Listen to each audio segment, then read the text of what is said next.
علی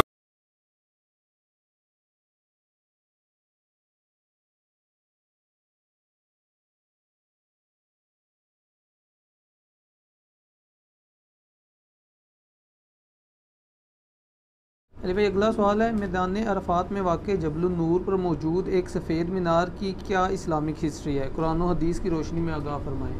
قرآن و حدیث میں اس کی کوئی اسلامک ہسٹری نہیں آئی ہے، لوگوں نے بنا لی ہے۔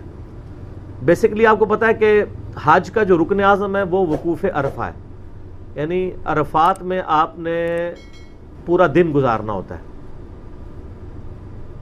9 ذو الحجہ کو، اسے یوم عرفہ بھی کہتے ہیں، اور اس میں نمازوں کے علاوہ سب سے بڑی عبادت دعا کرنا ہی ہے اللہ سے۔ نبی علیہ السلام نے کئی گھنٹوں وہاں پہ دعا کی ہے میدان عرفات کے اندر امت کے لیے، الحمدللہ انہی دعاؤں کا حصہ میں نصیب ہو رہا ہے الحمدللہ۔ تو میدان عرفات میں آپ نے نمازوں کو جمع بھی کرنا ہوتا ہے، ظہر عصر کی نماز کو، اور مغرب کی نماز وہاں نہیں پڑھی جاتی۔ جب مغرب کا وقت آتا ہے تو اندھیرا ہونے کا انتظار کیا جاتا ہے اور پھر کوچ کر جاتے ہیں، اور مزدلفہ میں آ کے آپ نے مغرب اور عشاء کی نماز جمع کرنی ہوتی ہے، یہ سنت ہے۔ جو لوگ پیدل آتے ہیں وہ 10-11 بجے تک رات کو پہنچ جاتے ہیں، اور جو گاڑیوں میں آتے ہیں وہ فجر کے قریب ہی پہنچتے ہیں، کیونکہ کیڑی کی طرح ٹریفک چل رہی ہوتی ہے، اور بعض کا دم بھی واجب ہو سکتا ہے، کیونکہ اگر وہ والی رات جو 9 اور 10 کے درمیانی رات ہے آپ نے چند لمحات مزدلفہ میں گزارنے ضروری ہیں۔ اگر نہیں آپ پہنچ پائیں گے تو پھر آپ کے اوپر دم والا معاملہ ہو جائے گا۔ تو پیدل تو اب بہت چوڑی روڈ سعودی حکومت نے بنا دی ہوئی ہے، اور جگہ جگہ پہ کولرز بھی لگے ہوئے ہیں پانی پینے والے۔ شام کے وقت تو ایشو نہیں ہوتا، لیکن لوگ جو ہے وہ منا سے پیدل عرفات بھی پیدل ہی جاتے ہیں۔ تو میدان عرفات میں ایک پہاڑی ہے جبل النور جسے کہا جاتا ہے، نور والی پہاڑی، اس کے بارے میں ایک ٹریڈیشن چل رہی ہے کہ جب اللہ تعالیٰ نے دنیا پہ اتارا تھا سیدہ حوا کو اور سیدنا آدم علیہ السلام کو، تو یہ الگ الگ اتارے گئے تھے، پھر یہ کئی سال تک روتے رہے، اللہ تعالیٰ نے بالآخر ان کا ملاپ کروایا تھا میدان عرفات میں اس پہاڑ کے اوپر جہاں پہ انہوں نے وائٹ کلر کا ایک ستون بنایا ہوا ہے۔ تو لیکن قرآن و حدیث میں اس کی کوئی ایسی ڈیٹیلز نہیں ملتی، ٹریڈیشنل میں بھی ہو سکتا ہے ایسا ہوا بھی ہو، لیکن اس سے زیادہ کچھ بھی نہیں۔ ہمیں اس کے بغیر ہی ہم اس کو دعا کی قبولیت کی جگہ سمجھتے ہیں، کیونکہ ہمارے نبی علیہ السلام نے میدان عرفات میں اس پہاڑ پہ کھڑے ہو کے امت کے لیے دعائیں کی ہیں۔ نبی علیہ السلام کی نسبت کی وجہ سے ہم شاعر اللہ میں سے سمجھتے ہیں اس کو، باقی وہ ستون کے ساتھ جو امت نے کیا ہے نا، پھر آپ ستون کو آپ کو دور سے تو سفید نظر آ رہا ہے، جب آپ پاس جاتے ہیں نا اس پہ آپ کو ہزاروں لوگوں کے نا مارکر اور بال پوائنٹ سے نام لکھے ہوئے نظر آئیں گے، کالا سیاہ ہوا ہے، اور لوگوں نے یہ عقیدہ بنا لیا کہ جس کا نام اس کے اوپر لکھا گیا نا وہ بخشا گیا۔ ہائے ہائے، یہ وہ امت ہے کہ جس کا پیغمبر وہ ہیں جنہوں نے بخاری اور مسلم میں جن کے بارے میں حدیث ہے کہ اے میری بیٹی فاطمہ، میرے مال سے جو کچھ لینا ہے مجھ سے لے لے، اگر اللہ نے تجھے پکڑ لیا تو تجھے اللہ سے چھڑوانے والا کوئی نہیں ہوگا۔ اور وہ بیٹی جس کے بارے میں بخاری مسلم میں آتا ہے کہ وہ جنتی عورتوں کی سردار ہے۔ آپ سنا ہمیں رہے تھے، لیکن امت نے یہ عقیدہ بنا لیا کہ جی وہ کچھ بھی ہے، اللہ تیرے محبوب کی امت سے، تو یہ عقیدہ لوگوں کو، لوگ وہاں لکھ رہے ہوتے ہیں نام۔ اب سعودی امت کتنی دفعہ یعنی وہاں پہ وہ پینٹ کروائے، وہ کروائیں گے، وہ پھر لکھ دیتے ہیں۔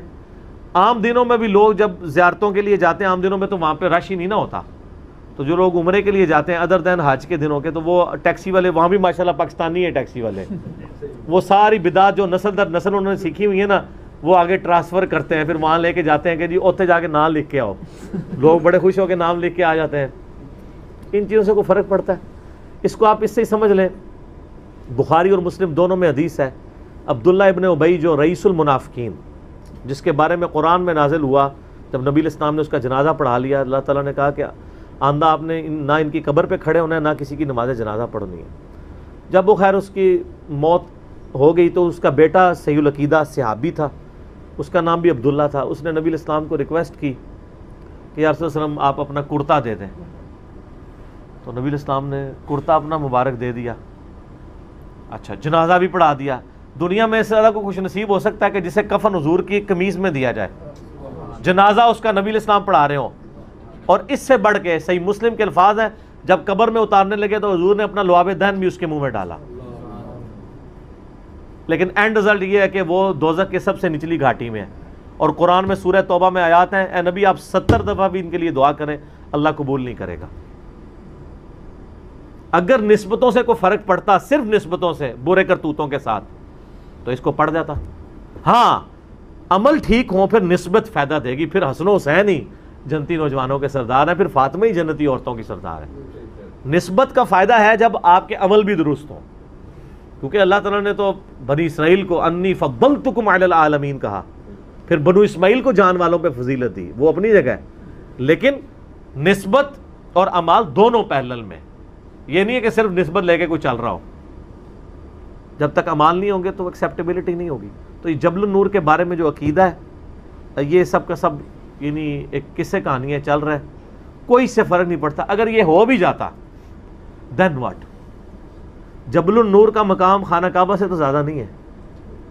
اس کو اللہ نے کہا کہ ان اول بیت وضع للناس ببکۃ مبارکہ، پہلا گھر جو اللہ تعالیٰ نے مخصوص کیا تھا کہ وہاں پہ اللہ کی عبادت کی جائے، وہ ہے جو بکہ، شہر مکہ کے اندر ہے.